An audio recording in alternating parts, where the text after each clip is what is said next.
ఓం శ్రీ వారాహి దేవే నమః. అందరికీ నమస్తే అండి. గాయత్రిక హోమ్కి స్వాగతం. అందరూ కూడా వారాహి అమ్మవారి యొక్క నవరాత్రులు అందరూ జరుపుకుంటున్నారని, అందరూ ఆయుర ఆరోగ్యాలతో ఉండాలని మనస్ఫూర్తిగా కోరుకుంటున్నానండి. ఇక మనకి 8వ రోజుకైతే వచ్చి చేరుకున్నాము. అమ్మవారి దయ వల్ల, అమ్మవారి కరుణా కటాక్షాల వల్ల ఈ 9 రోజులు కూడా పూజలు అనేవి నిర్విరామంగా జరుపుకోవాలి అనుకున్నాము. అలాగే 8వ రోజు వరకు కూడా మనం పూజలు అనేవి చేసుకున్నాము. ఈ రోజు 8వ రోజు పూజా విధానం మీతో షేర్ చేసుకోబోతున్నాను. అంటే అష్టమి రోజు అమ్మవారికి పూజా విధానం మీతో షేర్ చేస్తున్నాను. మీరు ఇప్పటి వరకు పూజ చేయలేదు అనుకుంటే ఈ 2 రోజులు పూజ అనేది చేసుకోండి, చాలా మంచిది. ఎందుకంటే ఆఖరి 2 రోజులు కూడా ఎంతో పవిత్రమైనవి, ఎంతో శక్తివంతమైనవి. అమ్మవారి యొక్క కరుణ మన మీద ఎప్పుడూ ఉంటుంది. అంతేకాకుండా అమ్మవారు మనతో ఉన్నారు, మనతోటే ఉన్నారు అని ప్రత్యక్షంగా కాకపోయినా పరోక్షంగా కొన్ని సంకేతాలు అనేవి మనకి కనిపిస్తూ ఉంటాయి. ఆ విషయాలు కూడా ఈరోజు వీడియోలో మీతో పంచుకోబోతున్నాను. వీడియోని ఎక్కడ స్కిప్ చేయకుండా చూడండి, అలా అయితేనే మీకు డీటెయిల్గా అర్థమవుతుంది. మన ఛానల్ని ఫస్ట్ టైం చూస్తున్నట్లయితే వెంటనే సబ్స్క్రైబ్ చేసుకుని పక్కనే ఉన్న బెల్ బటన్ని యాక్టివేట్ చేసుకోండి. ముందుగా మన సబ్స్క్రైబర్స్కి, మన వ్యూవర్స్ అందరికీ కూడా చాలా థ్యాంక్స్ అండి. మన ఛానల్ని సపోర్ట్ చేస్తున్న వాళ్ళందరికీ కూడా చాలా చాలా థ్యాంక్స్. ఎందుకంటే మీ వల్ల నేను కూడా చక్కగా పూజలు అనేవి 9 రోజులు కూడా చేసుకోగలిగాను. నేను కూడా అమ్మతో పాటు జర్నీ చేయగలిగాను. అలాగే ఈ 8వ రోజు కూడా పూజ అనేది చేసుకుని మీతో పంచుకోబోతున్నాను. ఈ 9 రోజులు అంటే ఈ 8 రోజులు నిర్విరామంగా పూజలు అనేవి చేయటంలో చాలా వరకు కూడా కొన్ని అడ్డంకులు ఉంటాయి. అలాగే అమ్మ కొన్ని పరీక్షలు అనేవి పెడుతూ ఉంటారు. ఆ పరీక్షల్ని కూడా మనం దాటుకుని వచ్చి పూజ అనేది చేయగలగటం కూడా అమ్మవారి యొక్క కరుణ కటాక్షాల మీదే ఉంటుందండి. అవన్నీ కూడా ఈ వీడియోలో మీతో షేర్ చేసుకోబోతున్నాను.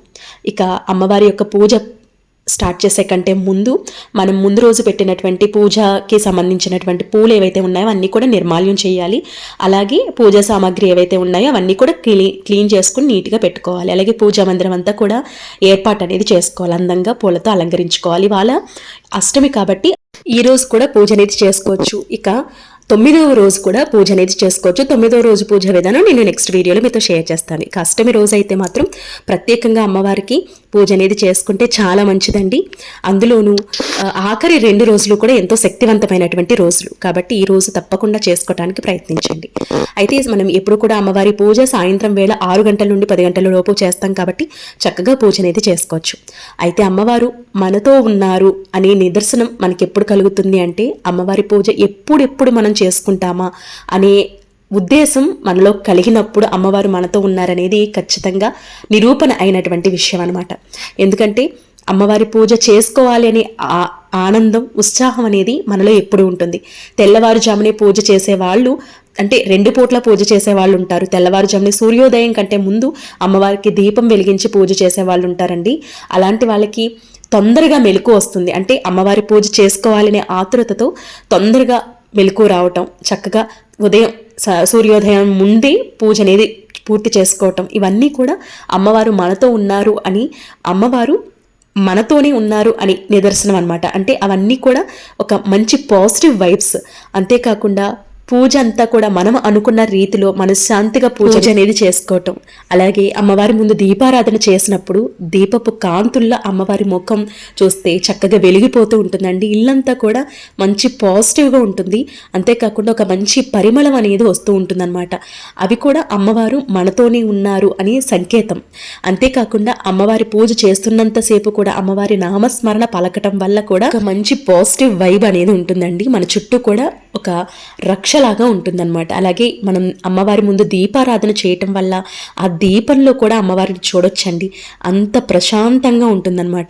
అలాగే మనకి ఇంట్లో ఎవరో ఒకరికి బాగోకపోవటం, ఆరోగ్యపరమైనటువంటి ఇబ్బందులు రావటం, అంటే ఒకరి తర్వాత ఒకళ్ళు ఆరోగ్యపరమైనటువంటి ఇబ్బందులకు గురి కావటం వల్ల కూడా మనం పూజలు అనేవి సరిగ్గా చేసుకోలేము. ఎందుకంటే ఆరోగ్యం బాగుంటేనే మనం ఏదైనా పూజ చేసుకోవటం కానీ పనులు చేసుకోవటం కానీ జరుగుతుంది. కానీ మన ఇంట్లో వాతావరణం బాగోకపోయినా, మానసికంగా బాగోకపోయినా, ఆరోగ్యపరమైనటువంటి ఇబ్బందులున్నా ఎలాంటి పూజ మీద కూడా కాన్సన్ట్రేషన్ నుండి ఉండదండి. కాబట్టి అమ్మవారి పూజ ఎవరైతే పూజ అనేది చేస్తారో, అమ్మవారికి ఎవరైతే భక్తి శ్రద్ధతో నమ్మకంతో పూజ చేస్తారో అలాంటి వారి ఇంట్లో ఆరోగ్యపరమైనటువంటి ఇబ్బందులు ఉండవు. అలాగే ఎదుటివారి అంటే ఎదుటివారు నుండి వచ్చే దృష్టి అనేది ఉండదన్నమాట. అవన్నీ కూడా ఎంతో మంచి జరుగుతుంది అమ్మవారి పూజ చేసుకోవటం వల్ల. ఈ 9 రోజులు కూడా పూజ అనేది చేసుకునేవారు చేసుకుంటే చాలా మంచిది. అంటే చేసుకున్నారు, ఈ 9వ రోజు కూడా కంప్లీట్ చేసుకోండి. ఒకవేళ ఇప్పటి వరకు కూడా పూజ అనేది చేసుకోలేదు అనుకుంటే 8, 9 రోజుల్లో మాత్రం తప్పకుండా పూజ అనేది చేసుకోండి. ఎందుకంటే అమ్మవారు వచ్చి మన పూజలు అందుకుంటున్నారు అంటే అది ఒక కరుణ అనమాట. మన మీద ఒంటి మీద ఉంటే మాత్రమే మనం పూజ అనేది చేయగలుగుతామండి. కాబట్టి చక్కగా పూజ అనేది ఎలాంటి భయాలు పెట్టుకోకుండా మనం ప్రత్యేకంగా ఒక దీక్షలాగా ఏర్పాటు చేసుకుని, ఒక పీఠం ఏర్పాటు చేసుకుని, అఖండ దీపం ఏర్పాటు చేసుకుని ఇలాంటివి చేసుకోకుండా పూజ అనేది నార్మల్గా చేసుకోవచ్చండి. ఇబ్బంది ఏం లేదు. బొటన వేలికి మించినటువంటి ఒక విగ్రహాన్ని తీసుకుని పూజ అనేది చేసుకోవచ్చు. పటం ఇంట్లో ఉండొచ్చా ఉండకూడదా అనే విషయానికి వచ్చినట్లయితే అమ్మవారు లలిత అమ్మవారి యొక్క స్వరూపం కాబట్టి చక్కగా మనం వారాహి అమ్మవారికి పూజ చేస్తున్నాము అంటే లలిత అమ్మవారికి పూజ చేస్తున్నట్టు. కాబట్టి ఇవన్నీ ఎలాంటి భయాలు పెట్టుకోకుండా చక్కగా పూజ అనేది చేసుకోండి. ఒకవేళ ఇప్పటి వరకు చేసుకోకపోతే 8, 9 రోజుల్లో మాత్రం తప్పకుండా పూజ చేసుకోవడానికి ప్రయత్నించండి, చాలా మంచిది. ఇక ఈ రోజైతే మనం వెలిగించవలసినటువంటి దీపం కంద దీపం అండి. కంద ఉంది అనుకుంటే కందని తెచ్చుకొని చక్కగా మధ్య డొల్లగా చేసి అందులో ఆవు నేతిని కానీ నువ్వుల నూనెను కానీ వేసి దీపారాధన అనేది చేసుకుంటాము. మీకు వెసులుబాటు ఉంది అనుకుంటే కందని తెచ్చుకుని కంద దీపారాధన చేసుకోండి. ఈ రోజుల్లో కంద అనేది మనకి దొరకట్లేదండి. కాబట్టి మీరు కంద దీపానికి బదులు మీరు గంధంతో చేసినటువంటి పిండి దీపారాధన చేసుకోవచ్చు. లేదు అంటే కొబ్బరి దీపారాధన అంటే పూర్ణ ఫలమైనటువంటి కొబ్బరి దీపారాధన కూడా మీరు చేసుకోవచ్చు. ఈ మూడిట్లో ఏదో ఒకటి చేసుకోవచ్చు అనమాట. అయితే నేను ఇక్కడ కొబ్బరి దీపారాధన చేసుకున్నాను. మనం కొబ్బరికాయని మంచిగా ఉండే కొబ్బరికాయని ఎంచుకోవాలండి. ఇలా కొబ్బరికాయని తీసుకుని అమ్మవారిని తలుచుకొని కొబ్బరికాయ కొట్టి ఆ 2 చెక్కల్లోనూ చక్కగా సమానంగా పగల ఈ 2 కొబ్బరి చెక్కల్లోనూ నేను నువ్వుల నూనెను వేశాను. అలాగే కుంకుమ బొట్లు పెట్టుకుని దీనికి 2 ఒత్తుల్ని కలిపి ఒక ఒత్తుగా చేసినటువంటి ఒత్తుల్ని వేసి 2 దీపాలు అనేవి వెలిగించుకున్నాను. ఇలా కూడా మీరు చేసుకోవచ్చు. అయితే ముందుగా మనం ఏ పూజ చేసిన ఏ వ్రతం చేసిన గణపతికి పూజ అనేది చేస్తాం కాబట్టి గణపతికి పసుపు కుంకుమ అక్షింతలు గంధము వస్త్రాన్ని సమర్పించి గణపతి పూజ చేసుకోవాలి. గణపతి యొక్క నామాలు శ్లోకాలు స్తోత్రాలన్నీ చదువుకొని మేము చేసే పూజలు ఎలాంటి ఆటంకాలు లేకుండా చూడు స్వామి, మేము తలపెట్టే ఏ కార్యక్రమంలోనైనా విజయాలు సాధించేటట్టు చూడు స్వామి అని నమస్కరించుకుని ముందుగా గణపతి పూజ చేసుకున్న తరువాత అమ్మవారికి పూజ అనేది ప్రారంభించాల్సి ఉంటుంది. దీపారాధన చేసుకోవాలండి అంటే దీపాన్ని చక్కగా వెలిగించాలి. తరువాత ఆచమనం చేసుకోవాలి. కుడి చేతిలో నీటిని వేసుకుని కిందకి వదలాలన్నమాట. ఇలా వదిలి కొన్ని మంత్రాలు అనేవి చదువుకోవాలి. అంటే ఓం కేశవాయ నమః, ఓం నారాయణాయ నమః, ఓం మాధవాయ నమః, ఓం గోవిందాయ నమః అని చదువుకుంటూ కుడి చేతిలో నీటిని వేసుకుని కిందకి వదలాలన్నమాట. అలాగే ప్రాణాయామం చేసుకోవాలి. అంటే కుడి చేతితో ముక్కుని పట్టుకొని చక్కగా ప్రాణాయామం అనేది చేసుకోవాల్సి ఉంటుంది. పూజ మొదలుపెట్టే ముందు మీ సంకల్పం ఏంటి అనేది చెప్పుకోవాల్సి ఉంటుందండి. చక్కగా పూజని ఈ విధంగా చేసుకోవాల్సి ఉంటుంది. ఎలాంటి అట్టహాసం లేకుండా ఆడంబరాలు లేకుండా మీకున్న రీతిలో అమ్మవారికి పూజ అనేది చేసుకోండి. అమ్మవారి కరుణ ఎప్పుడు కూడా మన మీద ఉంటుంది. షోడశోపచార పూజ అనేది చేసుకోవచ్చు.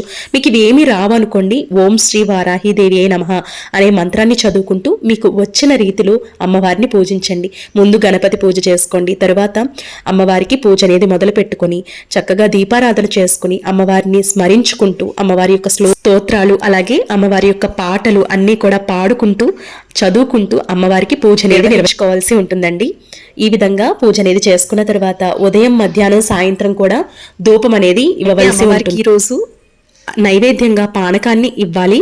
అలాగే మీకు నచ్చిన నైవేద్యాన్ని రోజు చేసుకోవచ్చు. అంటే చిట్టి గారెలు కానివ్వండి, లేదంటే మీరు పాయసం కానివ్వండి, పులిహోర కానివ్వండి, దద్దోజనం కానివ్వండి, ఇలా ఏదైనా కూడా అమ్మవారికి నివేదన అనేది చేయవచ్చు. పానకం అనేది మాత్రం ముఖ్యంగా చేయవలసినటువంటి నైవేద్యం.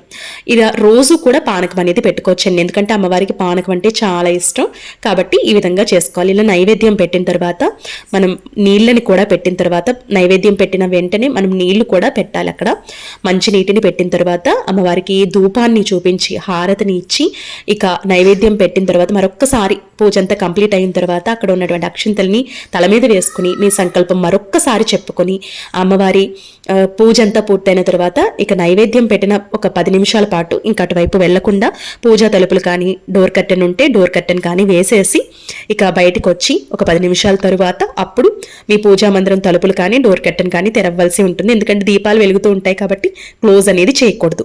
ఈ విధంగా పూజ అనేది చేసుకోవాల్సి ఉంటుంది. హారతిని ఇచ్చి చక్కగా పూజ అనేది నిర్వహించుకోవాల్సి ఉంటుంది. ఈ విధంగా పూజ అనేది చేసుకోవాలండి అష్టమి రోజు పూజ. అయితే ఇక ఉద్వాసన ఎప్పుడు చెప్పాలి అనేది నేను నెక్స్ట్ వీడియోలో మీతో డీటెయిల్గా చెప్తాను. వీడియో లెంగ్త్ అనేది ఎక్కువ అవుతుంది కదా, అందుకని ఈ వీడియోలో కంటిన్యూ అయితే చేయలేదు. ఇదండి అష్టమి రోజు చేసుకోవాల్సినటువంటి పూజా విధానం. మీరందరూ కూడా వారాహి అమ్మవారి యొక్క నవరాత్రులు చక్కగా జరుపుకుంటున్నారని అనుకుంటున్నాను. మీరు ఎలా చేసుకుంటున్నారనేది నాకు కామెంట్ సెక్షన్లో చెప్పండి. అలాగే నా పూజా విధానం అంతా కూడా సింపుల్గా మీకు అర్థమయ్యే విధంగా ఉంటుందని అనుకుంటున్నాను. మీకు అర్థం అవుతుంది అంటే కనుక కామెంట్ సెక్షన్లో చెప్పండి. మీకు ఎలాంటి డౌట్స్ ఉన్నా కూడా నాకు కామెంట్ సెక్షన్లో చెప్పండి. తప్పకుండా మీకు రిప్లై అనేది ఇవ్వడం జరుగుతుంది. రేపటి ఒక మంచి వీడియోతో మళ్ళీ మీ ముందుకు వస్తాను. ఇక 9వ రోజు పూజా విధానం అలాగే ఉద్వాసన ఎలా చేయాలి, ఎప్పుడు చేయాలి అనేదంతా కూడా నేను నెక్స్ట్ వీడియోతో షేర్ చేస్తాను. ఇవాళకైతే ఇదేనండి వీడియో. ఈ వీడియో నచ్చినట్లయితే లైక్ చేయండి, షేర్ చేయండి, సబ్స్క్రైబ్ చేసుకోండి. రేపటి మరొక మంచి వీడియోతో మళ్ళీ మీ ముందుకు వస్తాను. అప్పటి వరకు నమస్తే. ఓం శ్రీ మాత్రే నమః. వీడియో చూసినందుకు ధన్యవాదములు. మీ గాయత్రక్క.